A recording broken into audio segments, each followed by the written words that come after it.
And thank you again. I'm waiting on notification.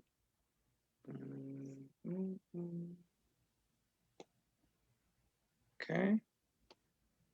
Perfect. And we are live. I want to thank everyone for tuning in to a very special edition of Off the Record on the People's Podcast this afternoon. We have an incredible guest with us, um, Mr. Bobby Newman, who is an intervention specialist and someone who's going to give us a lot of powerful information as well as inspiration. And we look forward to hearing from him. Thank you very much for coming on, sir. Yes, sir. Thank you. Yes, sir. Okay, great. Yes, sir. Well, the first question that we have for you is, and thank everyone who's watching. The first question that we have for you is, what made you so passionate about doing interventions? Well, I started out after completing my own treatment program about 20 years, a little over 20 years ago. Um, I started out with drug prevention. I wanted to go out and talk to kids, and I had zero experience doing that. I came as you know, I came from a farming community as well as a construction background, and went into. I wanted to go out and start doing presentations in schools. I had zero public speaking experience, but I had knowledge of drugs, but not from a standpoint of like how to educate others. So I learned how to do that and was able to start some drug education programs that ended, and so I had a strong passion. My oldest son was 8, 9 years old when I started that.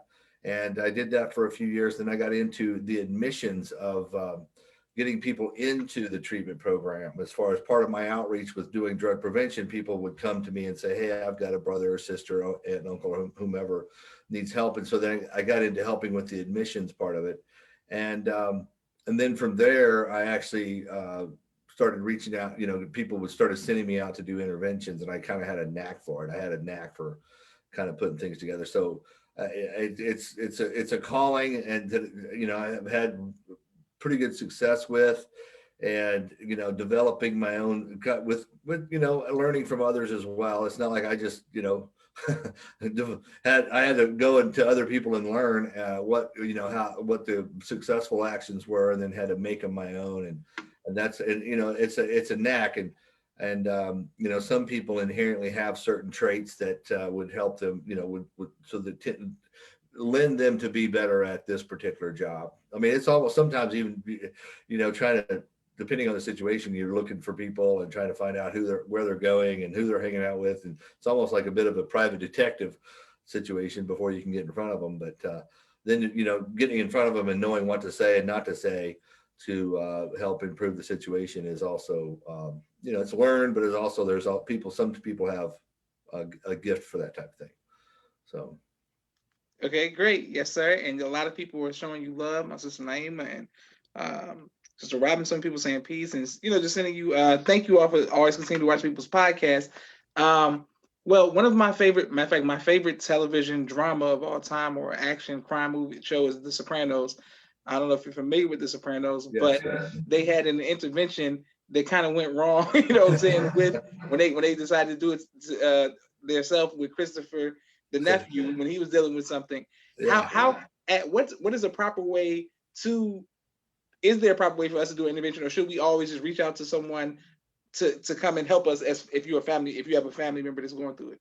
Well, sometimes you can initiate a conversation with somebody, but from the people that are I'm dealing with now, um, you know, people have tried. There's a lot of resistance. There's a lot of pushback. So I'm used to coaching people from that angle, but not everybody. I mean, particularly if when I worked in a treatment center, there would be people calling in, and I have my son who needs help, and he's willing to get help, and then we would start working out the steps from there. So, but so it's kind of like there's two answers to that question. I mean, number one is people, for me as an interventionist, they say, I don't know how bad it is. I don't know if I'm overreacting. And the truth is that it's never too soon to do an intervention. It's always too late. People wait till something tragic, an overdose, accidents, and sometimes years of trouble.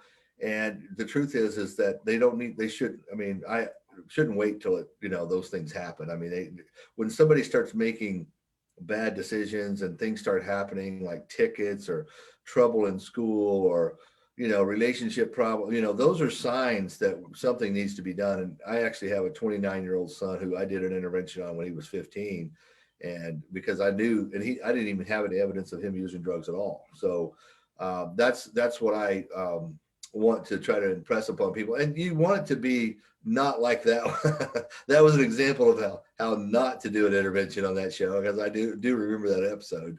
And you sometimes they get that way. I mean, sometimes to say, I had a family in New Jersey one time that it was literally like, it wasn't necessarily like that, but it was a knockdown drag out for about 8 hours. And the guy finally, after about 8 hours, agreed to get help. But there never was any fist thrown or anything. And the addict was a trained military person, special forces, and he never really did anything to try to hurt his brothers. But his brothers were refusing to take no for an answer. And it's a very, you know, they didn't yell and scream and but they basically refused to let him walk out the door. But most of the time they don't end up like that. And by the time when it was all over with, everybody was hugging and crying and thank you. And even the guy himself drove me to the airport in his car because by the time he agreed to go, it was too.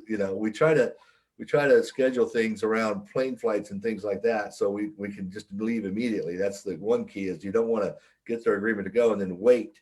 You want to go immediately, because there's about a 6-hour window that they're going to, at the most, that they could possibly change their mind. The drug cravings and things like that, the instability that the drugs provide. But this guy agreed, and there wasn't any flights out by that time, so we had to go the next morning. And I thought, man, I was just thinking to myself, if he shows up in the morning, then we'll actually have a shot at it. And he did. He showed up the next morning and drove to the airport. And he was happy to be there, but we had to go through some stuff to get to that point.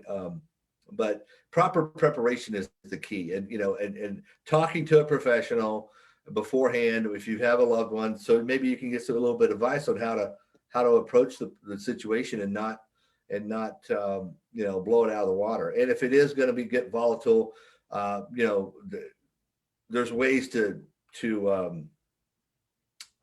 mitigate that or lessen that type of, because you want to have a conversation that's thoughtful and emotional, it's heartfelt, and tell the person how much you love them, but at the same time be ready to say, if they say no when they refuse after considerable effort, then you would have to say to him, well, look, I can't continue like this anymore. I wish you the best, but if it's a husband and wife, I mean, there's things that you kind of have to put your foot down. You can't let the addiction control the situation. You have to put the foot down, and you have to depend on that person to be willing to put their foot down to stop this. Anyway, I kind of went off into a lot there, but you want it to be a very heartfelt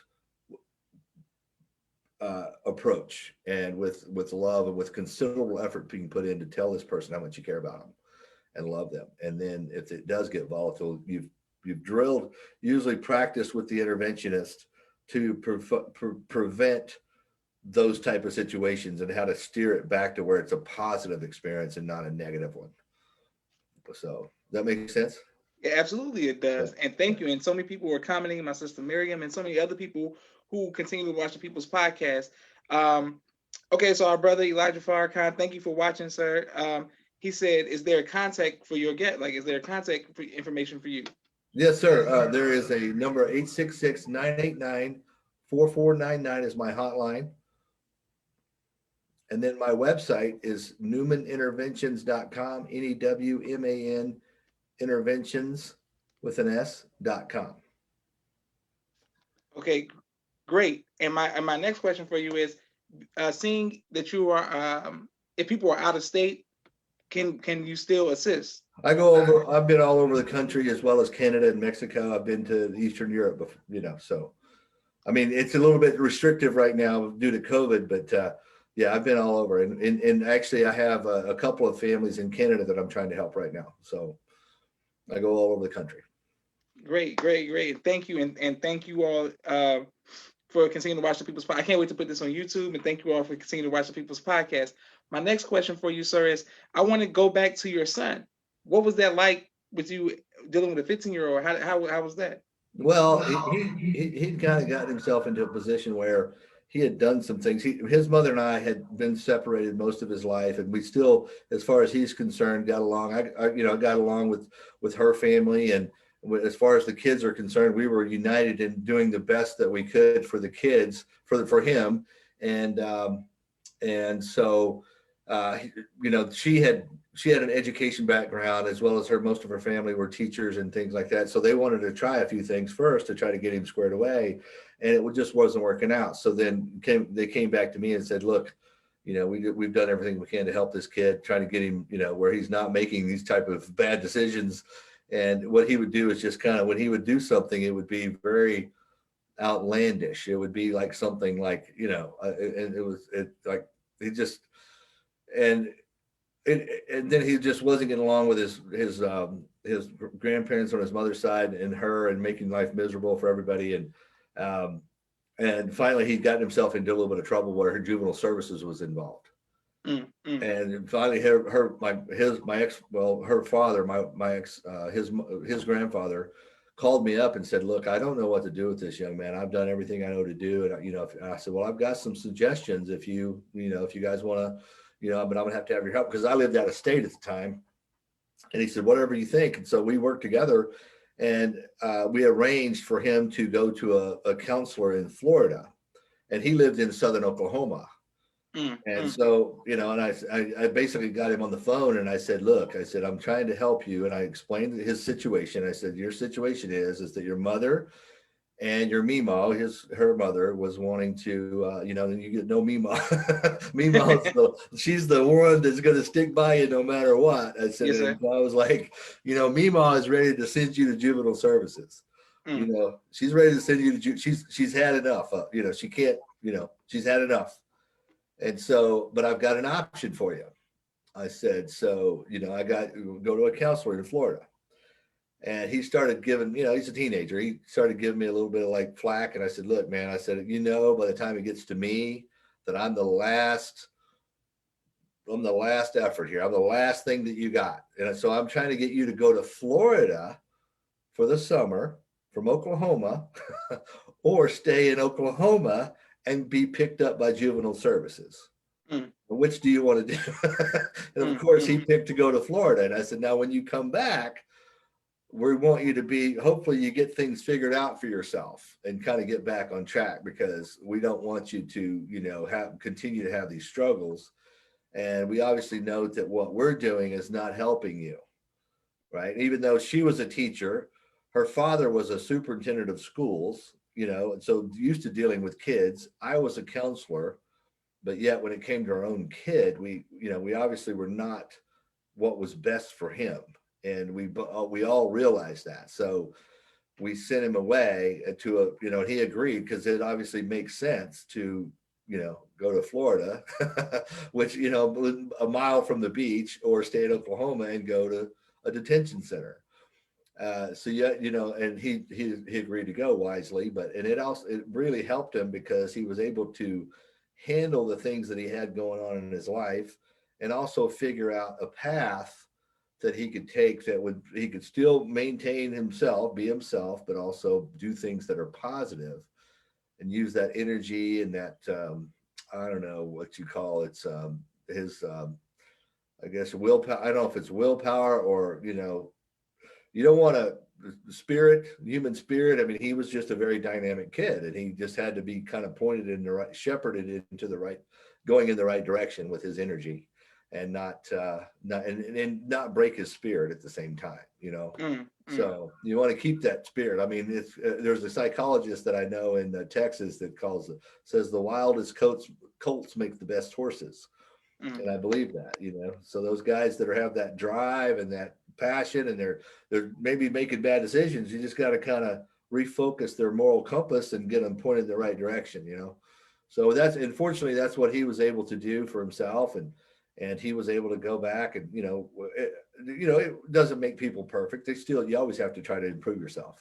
That's one Yes, of the sir. things that I talk about all the time. Nothing ever stays the same. You've got to continually try to work on yourself, and improve yourself. And so he does that, and he's 29 now, and just recently got married and lives in Miami, matter of fact, and doing great. So Okay, great. Yes, yeah, sir. Wonderful. yeah. Well, thank you for your transparency and your honesty with dealing with your son. We need those type of great stories. And thank everyone who's continued to watch and like, share, subscribe to the People's Podcast. My next question for you, sir, is um, you spoke about Florida, like going away to counseling. Hmm. How long, or once you intervene, how long is what happens next once you're brought in to intervene with somebody? Well, you basically immediately go. I mean, there's a lot of preparation that goes into that, and it doesn't have to take a long time. But the best job, the most success that I have is with the family when I educate them and better prepare them.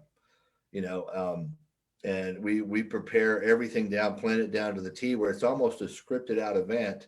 And then, but immediately, I plan everything around what's available for travel arrangements. So let's say I'm flying into Iowa, and it's going to take us an hour to get to the airport. So I look at all the flights that might be available and plan the intervention about 2 to 3 hours ahead of before we have to leave for the airport. As soon as we get their agreement, we book the flights. First thing we do is book the flights. Sometimes we even book them ahead of time, Mm, and then we go we pack the bag and we're gone in 30 to 45 minutes. We're out of there, and it's better to get the person out of their environment. A lot of times, family want to keep them close because I want to be involved and I want to go visit. And the truth is that very the family bond is obviously very important, but that's not the thing that's going to save their life. mm, you mm. know and the thing that's going to save their life is them getting out of the environment, taking a break, doing a reset, kind of getting their head squared away, and then having handling whatever underlying trauma that they've experienced in their life, handling the withdrawal, handling the cravings, handling the depression, handling the guilt, and then getting back on track with her. Those are the things that are going to help the person. And then the family involvement. I mean, they've got one of the things I tell families is, look, they've got family involvement now, Mm. right? You're involved with the person, right? Yeah, I am. And okay, well, good. That's not so. That tells you that that's not the thing. I mean, it's very important. I'm all about it. But at the same time, I'm a professional in this. I'm a professional, and when it came to my son, I sent him to somebody else because that's the best thing for him. Mm. And getting him out of the area, it's almost like there used to be a commercial that years ago. I'm going to tell you, date myself, but there was a commercial called Calgon Take Me Away, and it was this. Okay, okay, It okay. was a soap that you used in a bathtub, and they would do, take me away like you're going to go to Tahiti or something, and so that it's kind of like you got to get the person out of the environment, and so you immediately leave and you get the person out of the area, a ways away to where they can kind of, you know, unhinge themselves from any, triggering uh, people or events or things like that. Okay, So great. that's we immediately once we get their agreement, we do the intervention, we're gone, and then we travel with the person to the treatment center. So Okay, yes, sir. Okay, now, okay, once you get to the treatment center, and is it like a straight jacket situation where they can't leave, or what makes them no, become disciplined? no. The only places that I hear that all the time. I'm kind of laughing because people tell me, "Oh, you can't make me go to treatment. You can't force me into treatment." I said, there's not a treatment center in the country that will take you against your will. There's Mm, only two places that will take you that I know of that will take you against your will, mm. and that would be jail, and or possibly a psychiatric hospital. If you're out, and you're out of your head, and you need to be, contained, they'll do that, and they'll have to pass an evaluation. That's not the way a treatment center works.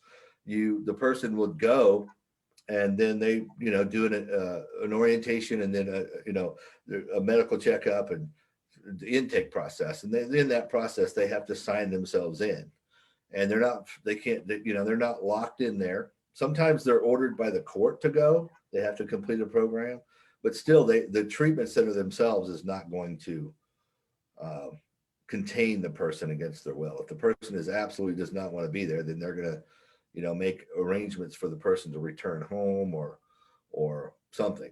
So now then there would be, if there is a legal problem, they would be in violation of the court. But That would be on the person, not the treatment center. So, I mean, and a lot of people go, you can't make, and I hear there's a myth out there that talks about, well, you can't, the addict, you know, is not going to get better because unless they want to. Well, nobody wants to go to treatment. Mm. Nobody, you don't graduate high school thinking, you know what? By the time I'm 35 years old, I'm going to go to rehab. That's what I want to do. No, it's one of the, it's a solution to a multitude of problems, but it's like anything else. There's sometimes a stigma to getting help.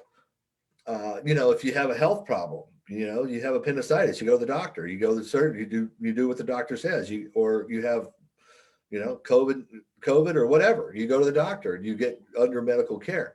When it comes to addiction, it's not something that you can see, and so everybody always thinks that, oh well, I can beat it. I can do this on my own. Okay, well, I always ask them. I say, well, all right, so what's the you're going to do it on your own? Okay, I got it. Well, that's great that you recognize you have a problem and you want to do something about it. That's awesome. But do you know anything? Do you know what the three biggest barriers are to overcoming addiction are? And they'll usually say no. I said, all right, well, tell me if you would agree. One, cravings. Cravings would be a big barrier to overcome for drugs. Would you agree with that? Yes. Okay. Do you have any idea how you're going to overcome the cravings? There's physical cravings and there's mental cravings. Do you have any idea how you're going to overcome those? Well, okay, they usually don't. So, two, I said the second thing is depression. Mm. Drugs, the condition of one's life, the physical effects of the drugs, a multitude of things will contribute to depression. Do you have any idea how you're ever going to come that? Well, sometimes they'll say I'll go to the doctor and I'll be put on, get some. Well, that's not really. I mean, yes, that could be a band-aid. It might temporarily solve your depression problems, but it's really not going to solve the source of the problem. Um, and you might educate them a little bit on how that might happen. Okay, so now the third thing is guilt. So you got cravings, depression, and guilt. And do you have any idea how you're going to handle the guilt part? Well, Mm. no, I mean, yeah, I could go and I could maybe do some amends like the 12 step and most of the time. So they generally don't have any idea how they're going to overcome these things. They didn't even know they existed. They did agree with them. So can't you see that this might be, can you start seeing that this is going to be a little bit more difficult than you might have thought to begin with? Well, yeah. And I said, so wouldn't it make sense? I mean, anybody that does anything in their life that's, you know, starts a new business or, wants to learn how to be an engineer or whatever, they go somewhere and they learn, but they get around a professional, somebody who's done it before, and they go and learn how to do it. Well, Yes, sir. so you would do the same thing. And this is probably one of the hardest things that you could do in your life. There's somebody dying from addiction, substance abuse every few minutes in the United States. So it's pretty hard. And so would you agree? Yes, I would. Okay, good. So why would you not go? Why would you do something like this and not get help? And you try to do that in a fashion to which they would, not make them where they're wrong or make them look silly. You want them to just have a conversation with them to get them to see. Because I look back at that because I said all those things when I was in trouble years ago.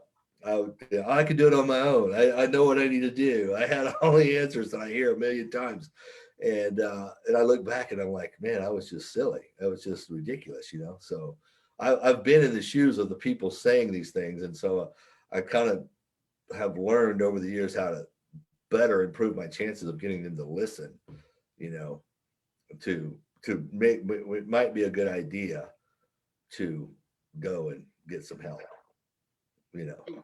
Okay, great. Well, speaking of you dealing with it, what was the aha moment, if you will, or like your rock or your rock or your rock bottom that made you decide to make a change? Well, that's interesting. I had years of substance abuse. I probably started abusing substances when I was, well, the first time was like I was 11 or 12 years old, but it wasn't like a continual thing. But, I was just like, we would lived in a rural area of Oklahoma and, uh, my friend, we go fishing. When I got to be about 15, 16 years old, we'd go fishing with our buddies, get somebody to buy us some beer or whatever. And then it got to where I got it older. I got to doing other things.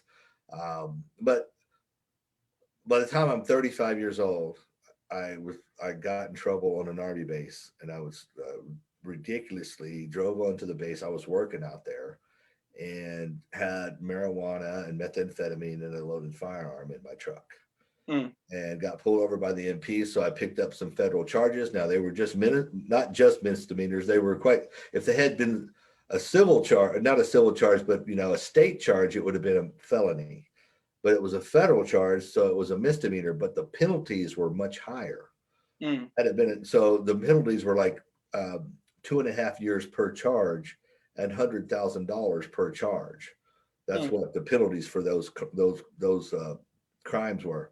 And so I went to court, and I was smart enough to negotiate those fines down to $2,500 and 2 weeks in jail without an attorney. I was smart mm, enough to do that. mm, And I was put on probation for 6 months, and I thought, man, I mean, that would have cost me a lot of money to have an attorney do that for me. But I thought, man, I really got, I felt proud of myself. But then I had to stay off. I had to 6 months.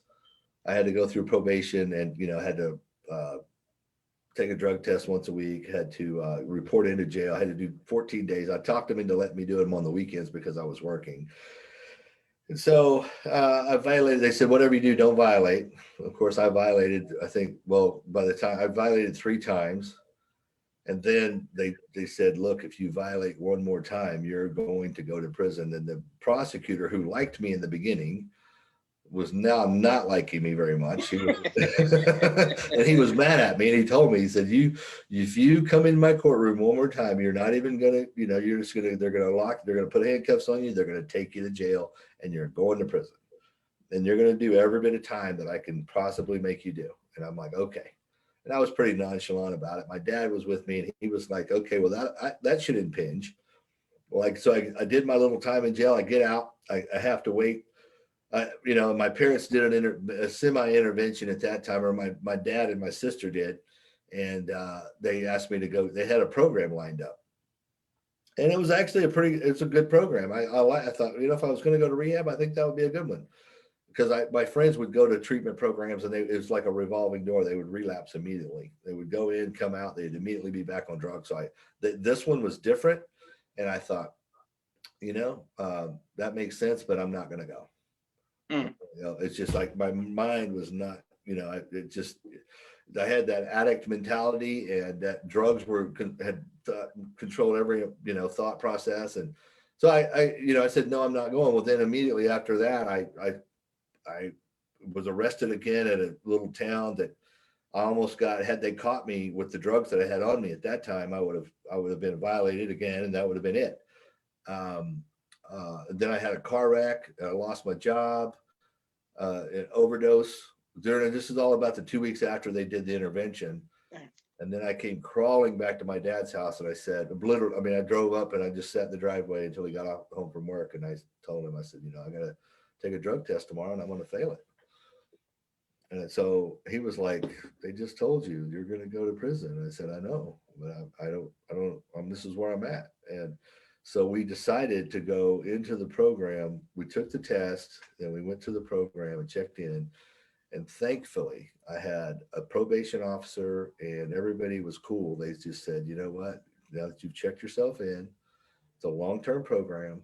Just stay there, and don't leave. And that was my aha moment. Was it's now I'm at the crossroads. I'm definitely right up to the crossroads of now I'm being faced with go here or go there.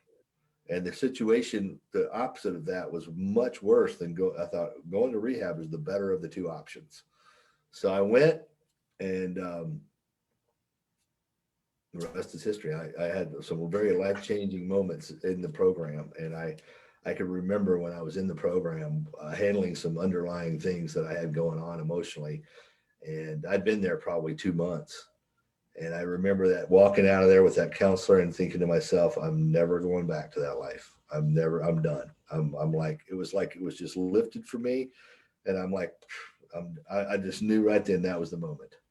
But it took a while to get me to that point. So anyway, I always give long answers. oh, no, sir. We're right here listening. Yes, sir. Okay, great.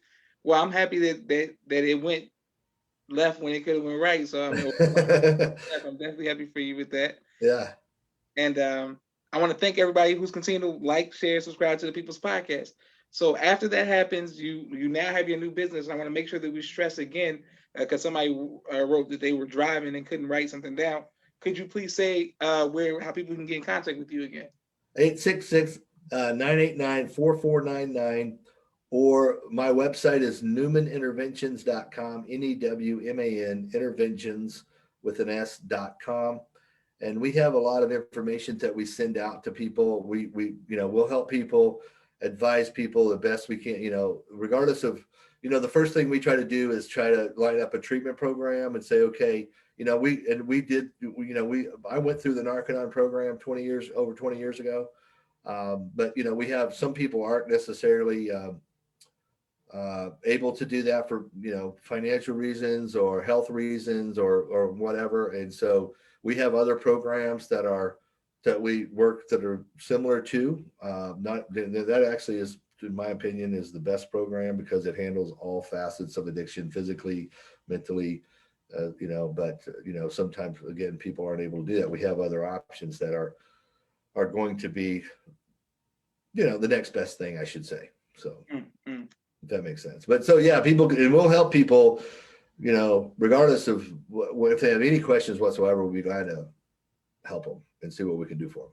So Okay, great. Well, I want everyone who's watching to please let's reach out to you. We all um, are battling some form of shape of addiction and something. So let's all reach out and get help. yeah. What can we do to kind of take the taboo off of rehab or getting help?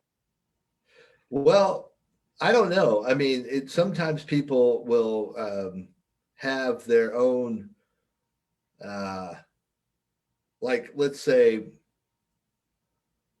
I don't know how to say this, and I definitely don't want it to come across the wrong way. I mean, somebody that's struggling in need of help. Now, you might insist that they get help, and very in a positive manner, because I would have people in my community come up to me and say, um, when's enough? When's it going to be enough for this? I mean, how long does this need to go on? I mean, when are you going to change? This is not you. I mean, this is not who you are. And I would think it was very insightful. And they may not even realize that they had an impact on me, what they did. And, I would remember that. And, my ex-father-in-law said to me one time, he said, you're just going to have to do better. You're just going to have to do better. And I said, you're right. I can't argue with that point. I'm like, you're right. I can't, there's nothing I can say about that.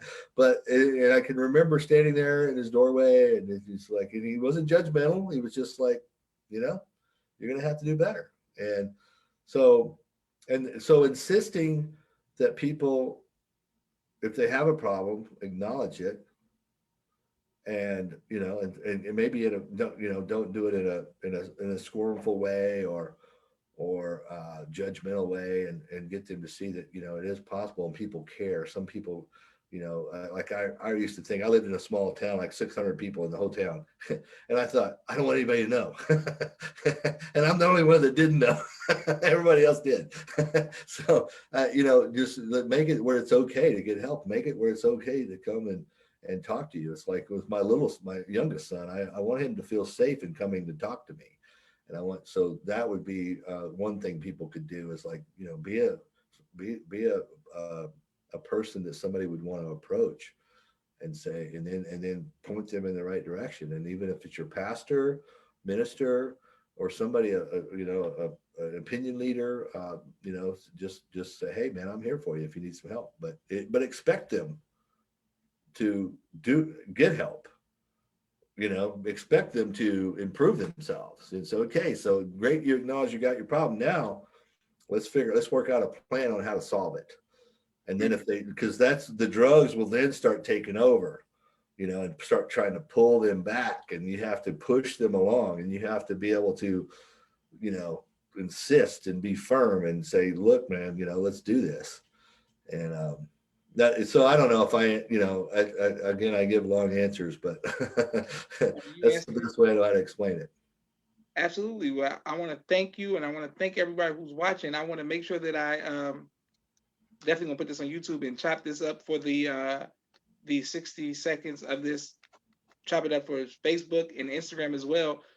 Twitter, we want to promote this as much as possible. So, Mr. Bobby Newman, one last time, what number can people reach out to if they want help? 866-989-4499. And I also have something else that I have a book that I wrote that talks about this. It's called The Secrets to Successful Recovery. You can find it on Amazon. It's 14.99. Um, so it's pretty easy. It's 70 pages. It's very simple. It goes over a lot of the basic concepts of how to help somebody who's struggling with addiction, and that you a family member, or if you yourself are trying to stay clean.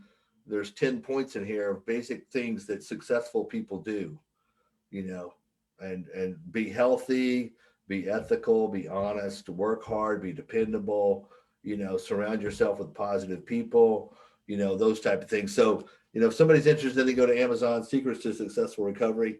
They can reach me at 866-989-4499, or they can go to our website at newmaninterventions.com. Perfect. Well, thank you very much. It's been an honor to interview you, sir. I hope everyone pays attention and reaches out to you, and let's make sure we get that book. And thank you very much. This is Joshua Leonard Muhammad signing off with the People's Podcast. Have a great day, sir. Yes, sir. Yep. Uh, Did you say